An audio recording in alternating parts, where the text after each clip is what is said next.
নমস্কার সবাইকে। আজকে বিদ্যার্থীদের জন্য একটা দারুণ টিপস বা টোটকা তোমাদের সাথে শেয়ার করছি। মায়েরা আমাকে প্রচুর মেসেজ করছো যে বাচ্চার পড়াশোনার কনসেন্ট্রেট বাড়ানোর জন্য কিছু টিপস দিতে। তো আজকে আমি যে টিপসটা দিচ্ছি সেটা খুব সহজ টিপস, তোমরা সবাই করতে পারবে।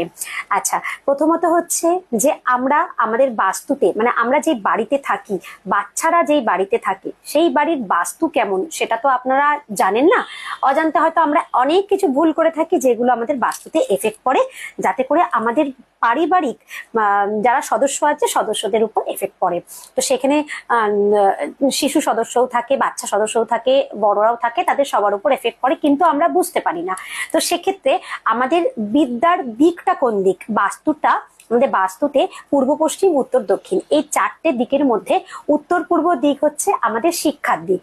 বাচ্চারা এই উত্তর পূর্ব দিকে যদি কোনো ক্রিয়া করতে পারে তাহলে কি হয়, একটা বাস্তুতে যদি উত্তর পূর্ব দিকে মানে শিক্ষার দিকে যদি কোনো রকম কোনো ক্রিয়া হয় তাহলে সেই ক্রিয়াটাতে কিন্তু বাচ্চারা সফলতা পায় এবং তাদের সফলের ধাপ এক ধাপ এগিয়ে যায়। আমি এবার টোটকাটা তোমাদেরকে বলি। যেহেতু উত্তর পূর্ব দিক হচ্ছে শিক্ষার দিক, তাই সেই শিক্ষার দিকে প্রত্যেক বৃহস্পতিবার দিন বাচ্চারা স্নান করে উঠে বা বাচ্চার মায়েরা শুদ্ধ অবস্থায়, পিরিয়ড অবস্থায় করবেন না, শুদ্ধ অবস্থায় অল্প একটু বালি নেবেন, সেই বালি উত্তর পূর্ব দিকে রেখে দেবেন একটা পাত্রের মধ্যে। সেই বালিটা উত্তর পূর্ব দিকে রেখে সেই বালির মধ্যে 5টা ধূপকাঠি, চন্দনের গন্ধযুক্ত ধূপকাঠি বা গোলাপের গন্ধযুক্ত ধূপকাঠি, এই মানে সুগন্ধি ধূপকাঠি জ্বালিয়ে ওই বালির মধ্যে রেখে দেবেন এবং সেটা উত্তর পূর্ব দিকে। যদি এটা বাচ্চারা করতে পারে তাহলে খুব ভালো, মানে ভীষণ ভাবে পড়াশোনায় মনোযোগ আসবে। তো এটা রেখে দেওয়ার পর এটা মোটামুটি 3 সপ্তাহ করবেন।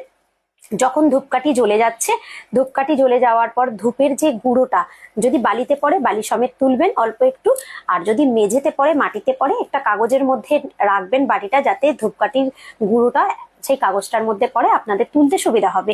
সেই ধূপকাঠির গুঁড়োটা নিয়ে একটা পাত্রে রেখে দেবেন এবং সেটা যত্ন করে ওই পাত্রটা উত্তর পূর্ব দিকেই কিন্তু সাইড করে রাখবেন। এটা মোটামুটি 3 সপ্তাহ, 4 সপ্তাহ, 5 সপ্তাহ করার পর যতটুকুনি ধূপ জ্বলে, মানে আপনাদের জমছে, সেই ধূপের মধ্যে অল্প একটি গাওয়া ঘি বা একটু চামেলির তেল দিয়ে ওই একটা প্রলেপ তৈরি করতে হবে। সেই প্রলেপটা যেন বাচ্চারা কপালে দেয়। এটা দারুণ মেধাশক্তি বাড়বে, দারুণ বাড়বে। এই টিপসটা যদি ফলো করতে পারেন খুব ভালো হবে। আচ্ছা, আরো কয়েকটা কথা বলে দিই। বাচ্চাদের যদি পড়া একদম মনে না থাকে তাহলে 8টা তেজপাতা নেবেন। 8টা তেজপাতা, এটা বুধবার কিংবা বৃহস্পতিবার দিন করবেন।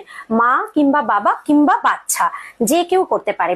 8টা তেজপাতা নেবেন, একদম